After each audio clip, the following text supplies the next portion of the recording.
I'm going to kick off straight away by inviting to the stage Professor Paul Komisarov, the President of the Adult Medicine Division, to introduce the Priscilla Kincaid-Smith Oration.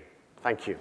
Welcome everyone here, and I'd like to, I'm deeply honoured to be able to introduce Professor Yati Soenarto, who's the Priscilla Kincaid-Smith orator today. Professor Yati Soenarto has been called the mother of modern paediatrics in Indonesia. Since graduating in medicine from the University of Gadjah Mada in Yogyakarta in Indonesia, she's pursued a quest to improve the health of the nation's children and build paediatric capacity in the country's medical workforce. Her postgraduate training has spanned Indonesia, Amsterdam, Melbourne, Toronto, Boston, and so on. She's been professor at the University of Gadjah Mada in Yogyakarta since 2007. Significant improvements in Indonesian public and paediatric health have been made through her establishment of the Paediatric Research Office, where she's chaired the Centre for Clinical Epidemiology and Biostatistics at UGM, through the generations of Indonesian paediatricians she's taught and mentored over 4 decades.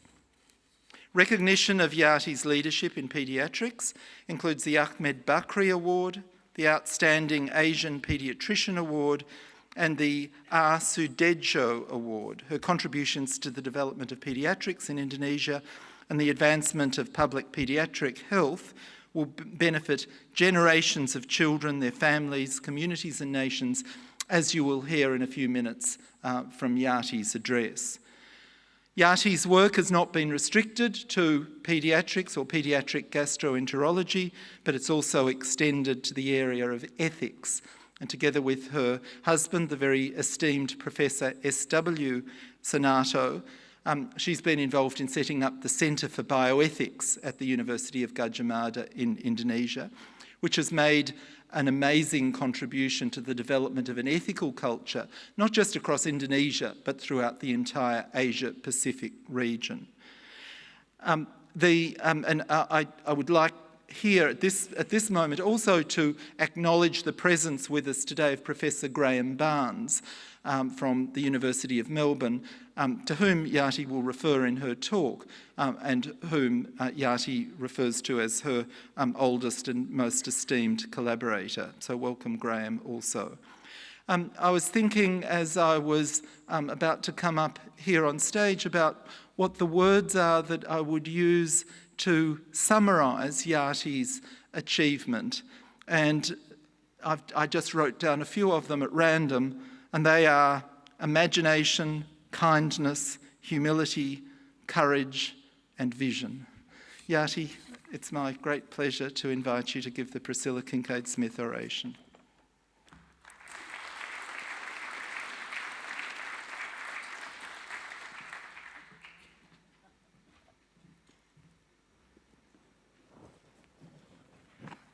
Thank you, Paul. Good morning, friends. Thank you so much for the awesome honor I've received today. First of all, I would like to express my gratitude to late Professor Priscilla Kincaid-Smith, who was a professor of medicine at the University of Melbourne from 1975 to 1991. And she was the first female president of RACP from 1986 to 1988. She has had a distinguished career as a nephrologist who has inspired many medical interests. She visited our university in 1986 for an international conference where I met her. Today, I want to share some big challenges that we might face and also my personal perspective from the last 50 years' experiences that may have some value to us. This is an overview of my oration. First, I'll share about the theme of this conference, which is impacting health along the life course.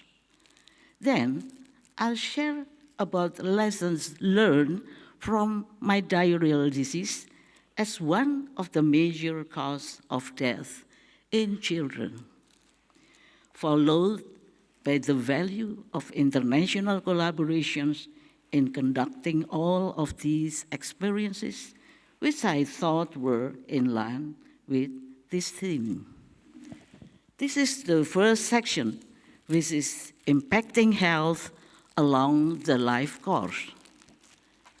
I put this slide in my presentation to remind us that the Sustainable Development Goal 3 for 2030 is to ensure healthy lives and promote well-being for all at all ages.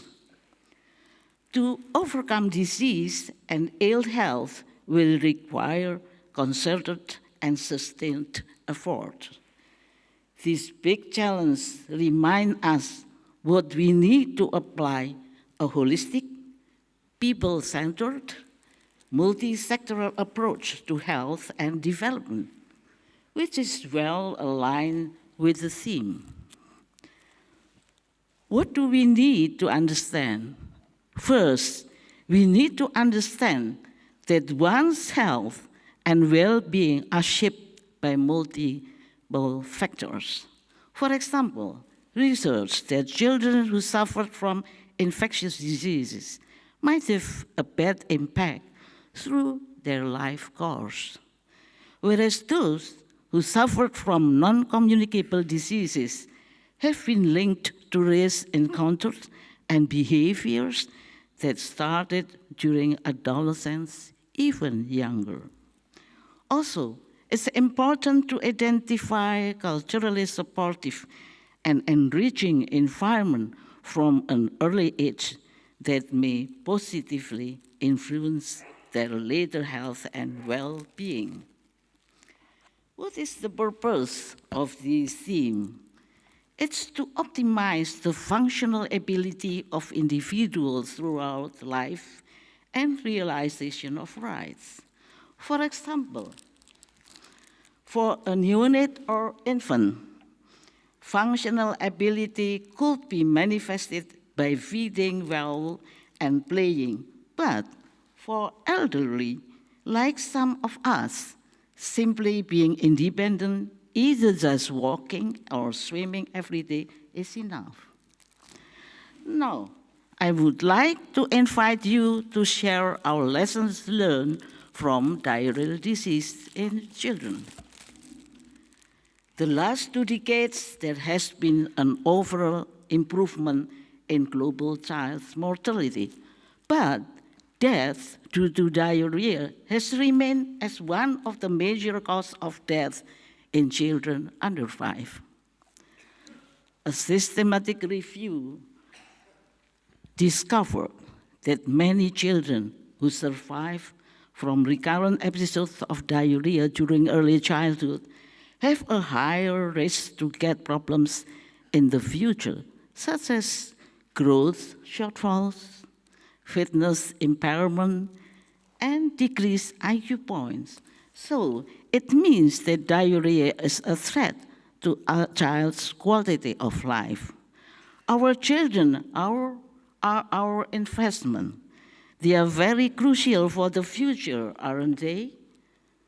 We believe this is one of several ways that we need to pursue to optimize their opportunity for growth and development through their life.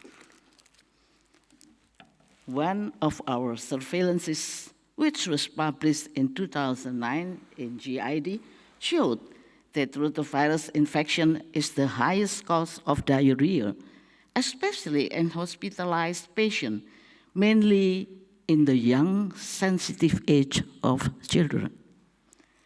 Serotyping showed similarity with the circulated typing globally. It means the available vaccine could be used in Indonesia. Besides the mortality and morbidity, it also caused considerable economic burden which is projected around $20 million annually. Research revealed that rotavirus infection has been the highest cause of diarrhea in children, with a similar burden in developed as well as developing countries. While considered important for health, improved sanitation, personal hygiene, and other well-known risk factors are inadequate to control rotavirus infections. It means the rotavirus vaccination is needed.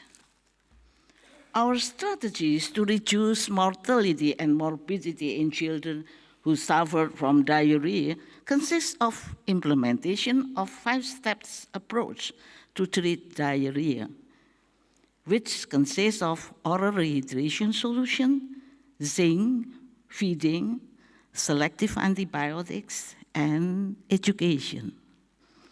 Also, the administration of rotavirus vaccine nationwide to prevent rotavirus-associated severe diarrhea.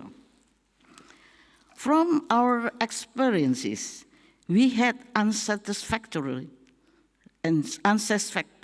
result when ORS was introduced in Indonesia. It was not affordable for several groups of people. It was not available in our area, and some of them even refused to drink due to the lack of palatability. Since then, several studies were conducted and published internationally by our faculties and medical residents using home food solutions such as local-based sugar, rice-based solution, soup, etc. These innovations have made ORS more acceptable, affordable, and palatable, especially in rural areas and in traditional communities. And finally, the mortality and morbidity in children due to diarrhea has decreased significantly. Moreover, by the success implementation of those modified ORS, it realizes the concept of rapid and early refeeding in children with diarrhea to prevent malnutrition. The current rotavirus vaccines are expensive and proven to have fewer efficacy in developing compared to developed countries. In an international forum, we, the Australian-Indonesian team attended, suggested that rotavirus vaccine should be developed in developing countries, which especially in countries which has internationally recognized vaccine industry, such as China, India, and Indonesia. We know that patients or community preferences are the most important part of the bioethics principles, and they are different from one to other settings. Seriously, at the time when we introduced the current existing rotavirus vaccine in Indonesia, most people did not accept it due to the lack of halal label because the preparation involved use of porcine trypsin. To increase our community acceptance, we've involved our community, such as religious and community leaders, in order to enable new rotavirus vaccine to be implemented smoothly.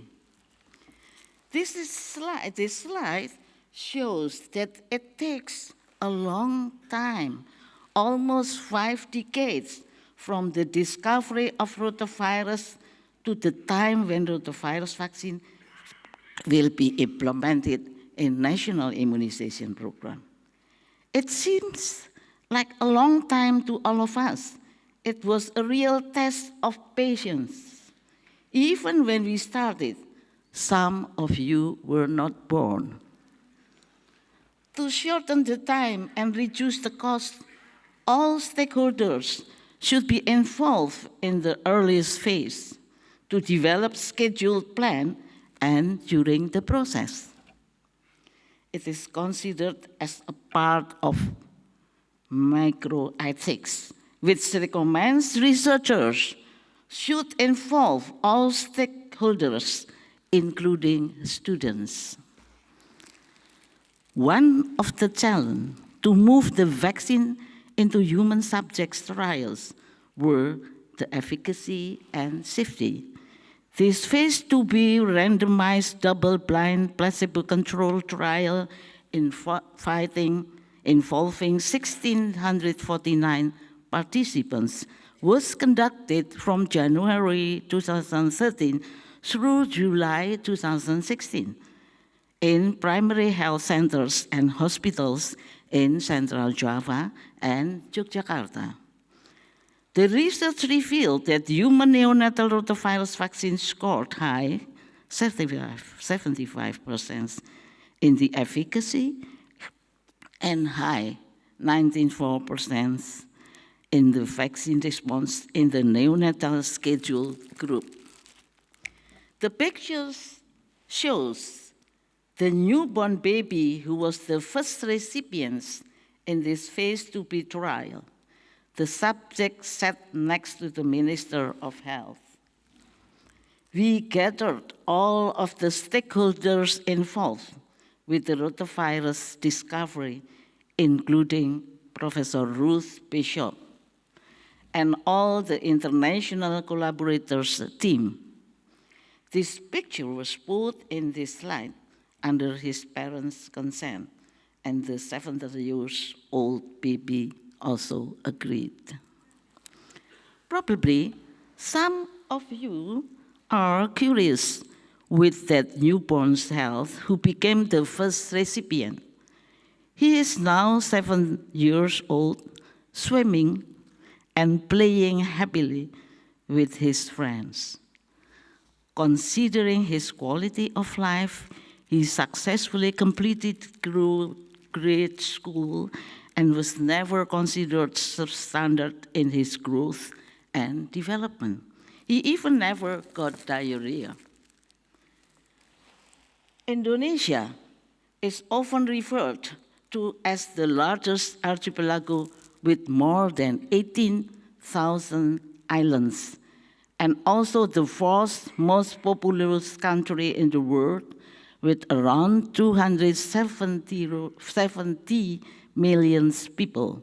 We also have the endless challenges such as maldistribution of health workers as shown in this map.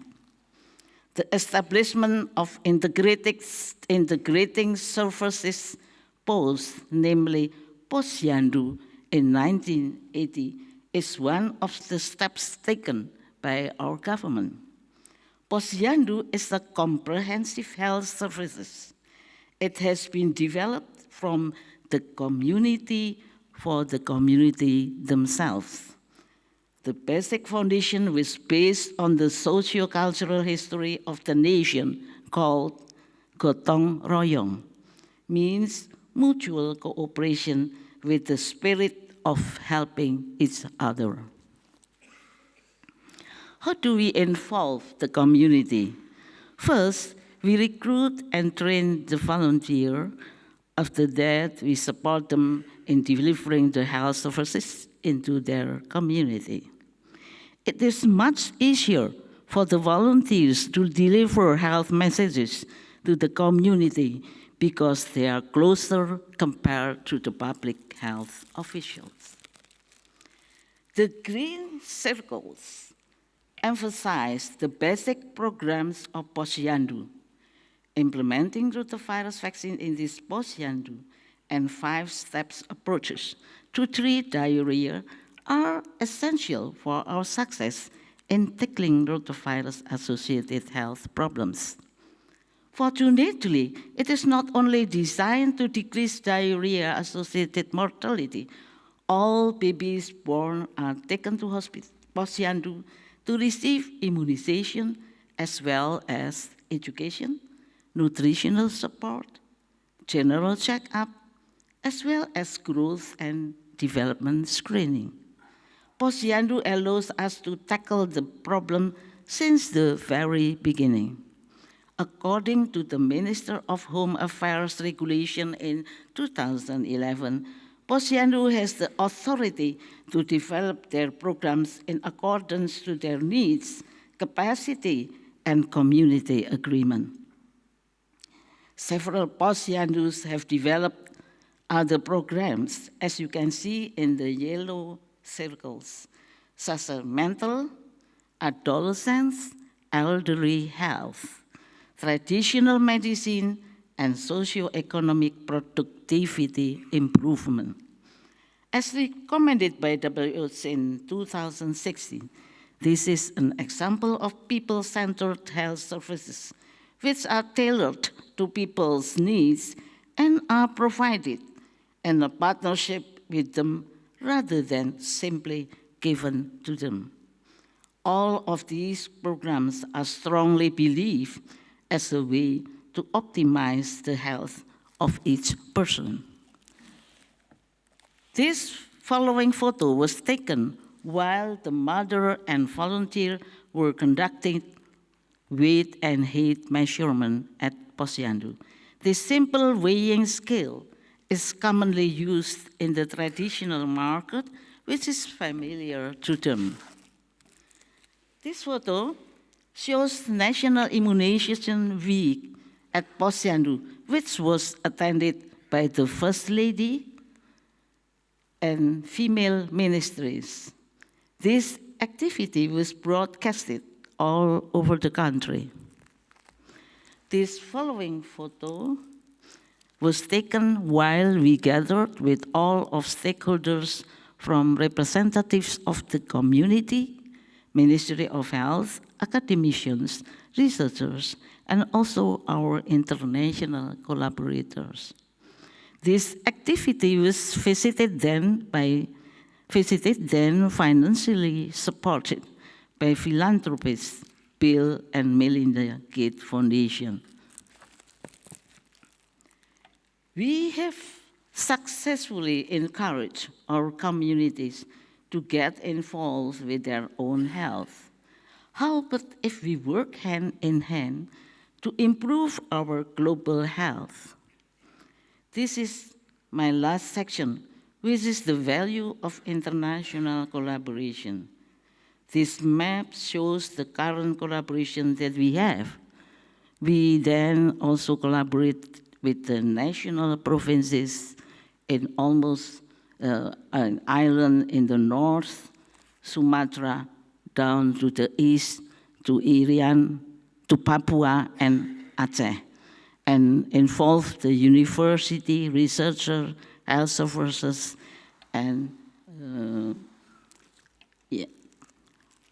Our gate opener, this map, this is my last section, which is the value of international collaboration. This map shows the current collaborations that we have. Our gate opener, Dr. John Roder, was representative from the Rockefeller Foundation. He was postdated at UGM from 1972 to 1979. These were our first 3 projects which involved international collaborations. At that time, we focused on current national health problems, which were diarrhea, tuberculosis, and dengue hemorrhagic fever. So, international collaboration is a valuable mechanism to build up research capacity, advancing knowledge, and has direct economic significance. Success in the context of international collaboration is defined as the achievement of clear benefits to all stakeholders. Our longest collaborator from Melbourne, who is here, Professor Graham Barnes, recently reminded me that our collaboration has been a two-way process. I remember the day in Jogja when I showed him and Ruth Bishop the success of oral rehydration, which our hospital staff had pioneered in Indonesia. At the time, all dehydrated children at his hospital in Melbourne were being treated with intravenous fluids. They then conducted a controlled trial to compare oral and IV rehydration, which was published in British Medical Journal in 1991. The results completely changed their culture, and oral rehydration is now preferred. Combined developed and developing countries' learning process can potentially generate effective solutions. The best example of international collaboration can be seen in translational research, which provides the ideal opportunity. It allows for medical innovation to move from bench or bedside to real world, which is the community, to promote enhancements in prevention, diagnosis, and therapies for the improvement of community health. Biopharma rotavirus vaccine was developed in Melbourne, Australia, had a phase 2 immunogenicity trial in Dunedin, New Zealand, then a phase 2 efficacy trial in Yogyakarta, Indonesia, involved 3 countries. While working across multiple countries, we need to consider carefully several ethical dilemmas that could happen and should be prevented, such as ethics of placebo trials in developed areas, working across multiple ethics committees and regulatory authorities, designing culturally appropriate monitoring and clinical care of subjects, working with industry without conflict of interest, and material transfer agreement, etc. I have used the challenges of diarrheal disease in children as an example of the benefits of community involvement and international collaboration. Mutual trust facilitates successful clinical trials of a rotavirus vaccine prepared with non-porcine trypsin, which will be more acceptable or halal to the Muslim, animal, vegetarian, and animal lovers community, etc.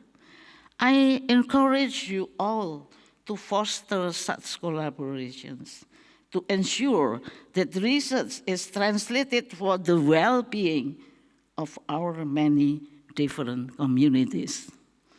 An important issue that we need to consider is transgeneration, as you see here, to hand over the responsibility to our younger generations.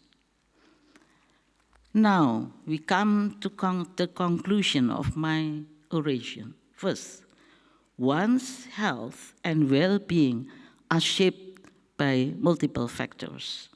Second, involvement of all stakeholders should be started as soon as possible. Third, address people's health holistically. Fourth, people-centered health services have positive influence to achieve a good human being. Global strategies and national policies have been translated into local actions and vice versa. Finally, the exchange of knowledge and skills between countries and implementation of research should be promoted. Finally, the exchange of knowledge, and this is my last expression, alone we can do so little. Together we can do so much. Thank you very much, friends, for your kind attention.